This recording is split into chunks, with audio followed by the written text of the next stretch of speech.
a graph from a paper by Yuri Nisi and Alfredo Rustaccini, who set out to test at the beginning of this decade what they call deterrence theory. And deterrence theory is a very simple theory of human behavior. If you want someone to do less of something, add a punishment and they'll do less of it. Simple, straightforward, commonsensical, also largely untested. And so they went and studied 10 daycare centers in Haifa, Israel. And they studied those daycare centers at the time of highest tension, which is pickup time. At pickup time, the teachers who have been with your children all day would like you to be there at the appointed hour to take your children back. Meanwhile, the parents, perhaps a little busy at work, running late, running errands, want a little slack to pick the kids up late. So Nisi and Rustaccini said, how many instances of late pickups are there at these 10 daycare centers?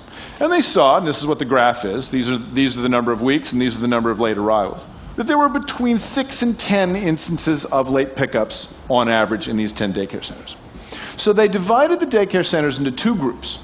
And the white group there is the control group. They changed nothing.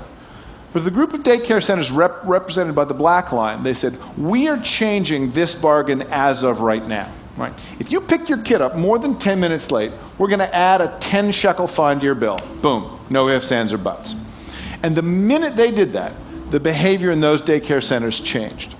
Late pickups went up every week for the next 4 weeks until they topped out at triple the pre-fine average, and then they fluctuated at between double and triple the pre-fine average for the life of the fine. And you can see immediately what happened, right? The fine broke the culture of the daycare center. By adding a fine, what they did was communicate to the parents that their entire debt to the teachers had been discharged with the payment of 10 shekels, and that there was no residue of guilt or social concern that the parents owed the teachers. And so the parents quite sensibly said, 10 shekels to pick my kid up late. What could be bad?